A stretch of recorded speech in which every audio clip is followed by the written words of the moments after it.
Je vais essayer maintenant de faire la critique d'un thème que vous avez choisi vous-même de développer, qui est celui du relativisme, de l'idéalisme et finalement du politique. Donc vous faites une distinction très nette entre les connaissances physiques objectives de la réalité universelle et les connaissances ou plutôt les croyances issues de nos idées mentales, comme l'idéalisme dont vous parlez, mais on peut aussi parler de l'idéologie, qui sont véhiculées par les religions, les philosophies, les mythes et finalement les cultures. Je ne sais si vous prenez aussi les sciences humaines, par exemple, comme la psychologie, la sociologie, la psychanalyse, et même l'histoire ou la théorie de l'évolution, comme sciences exactes ou croyances drapées sur un aspect ou un voile scientifique. Je pense que la falsification de Popper répond à ces questions de distinction entre connaissances scientifiques et croyances cultivées. Une science doit être capable donc d'observation, d'hypothèse, d'expérimentation selon des lois mathématiques déterminées et non forcément déterministes. L'indéterminisme peut être quantifié. Donc les mêmes causes reproduisent les mêmes effets quantifiables indépendamment de nous jusqu'à leur falsification. Comme par exemple la théorie relativiste est venue falsifier la théorie newtonienne, qui n'est pas devenue fausse, mais qui est seulement vraie dans les conditions moyennes, dans un scale effect, dans une échelle moyenne. Donc, vous reprochez aux idées de ne pas être universelles, mais dépendant de l'espace sociologique local et le temps historique. Vous reprochez à ces concepts issus de l'idée, j'allais dire l'idée platonique, de vouloir devenir des vérités et des vertus universelles qu'on veut imposer aux autres, soit par les armes par exemple, ou par une culture soft maintenant. On peut voir ces perversions de la pensée dans l'idéologie, avec la vérité sur l'être des existentialistes comme Sartre par exemple, ou le marxisme. On peut aussi voir cela dans la vertu de l'autre, de Lévinas, ce visage de l'autre qui lui rappelle Dieu.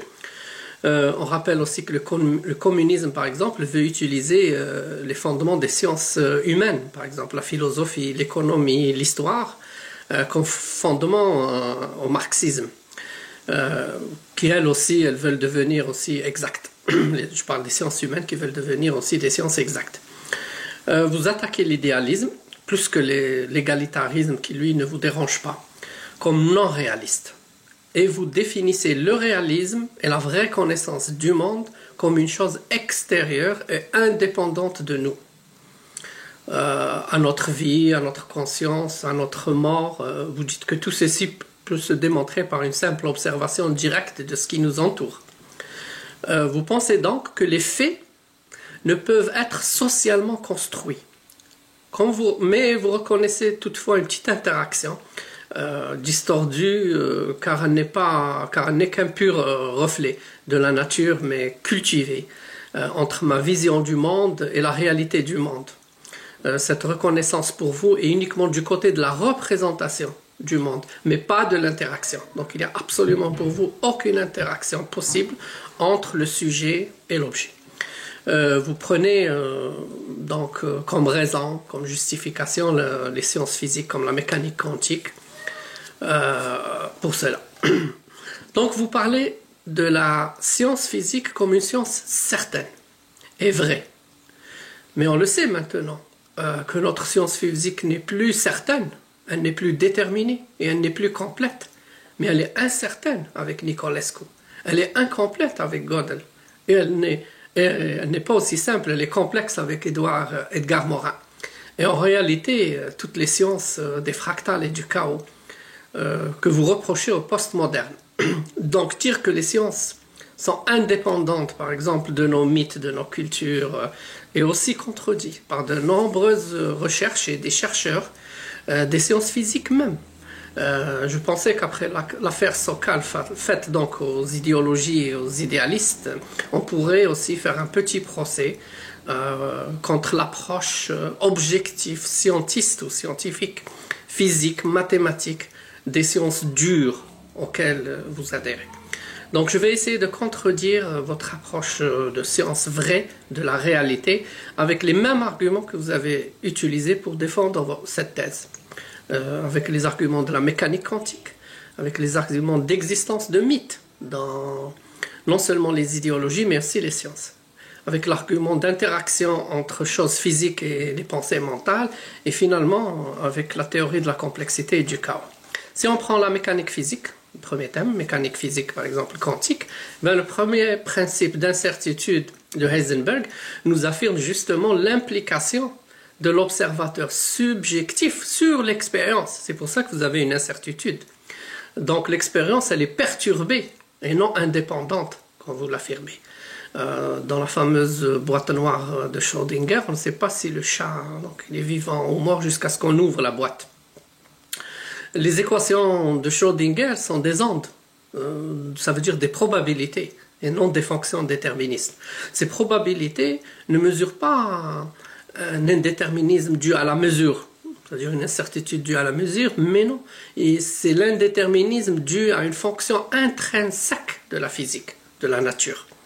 En plus, les solutions sont quantiques, ne sont pas continues, elles sont fractales et quantiques. Nous avons aussi, si vous prenez les sciences mathématiques qui sont les fondements des sciences physiques, eh bien ces sciences mathématiques sont aussi incomplètes, et depuis le fameux théorème d'incomplétude de Gödel.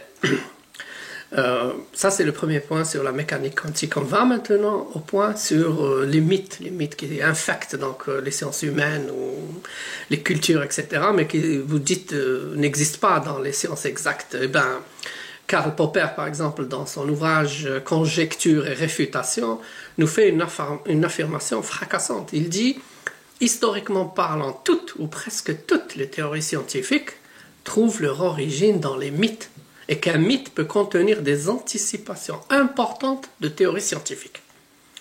Donc la science, en réalité, est une longue histoire de mythes. Il y a un bel ouvrage sur cela, c'est celui de Toussaint-Patrick. En 1995, c'est le recours de la science au mythe pour une nouvelle rationalité. Il est édité chez L'Harmattan. Donc les mythes, on a les mythes du nombre, de la mesure et de la loi divine, déterminés et définitifs. Voir par exemple le mythe du nombre d'or, par exemple. Voir la force inconnue de Newton qui gouverne l'univers, pour lui elle est d'ordre métaphysique. Bohr, par exemple, il construit son modèle atomique imparfait par pure intuition. Bohr est un mélange un petit peu de Kierkegaard, de William James et du taoïsme. Atlan, par exemple, il propose une génétique qui est basée sur le Talmud et la Kabbale. Mathieu et Xuan veulent unir science et spiritualité. Borrow, par exemple, explique le cosmos, l'origine et le vide avec une vision purement religieuse. L'abbé Georges Lemaître propose la théorie du Big Bang sur la base de théologie. Donc l'infection mythique, elle est partout. Schrödinger même, il est infecté par le Veda, Oppenhauer par le bouddhisme. Bohm a une saine relation avec Krishnamurti. Donc le scientifique moderne ne cache plus la source religieuse de son impression, de son intuition et son inspiration religieuse. Il en est même très fier. Donc la cosmologie avec le Big Bang est un exemple du miracle laïque qui démontre bien l'alliance entre science et religion. Elle vient au secours de la théologie de Thomas Aquin, de Leibniz, de Newton, qui, je rappelle, correspondaient entre eux sur l'existence de Dieu et le faisaient en toute discrétion. Donc déjà de durs physiciens comme Bohr, Heisenberg, Schrödinger, Popper, Jacquat ou Poincaré ont investi le monde philosophique qui était accaparé par la philosophie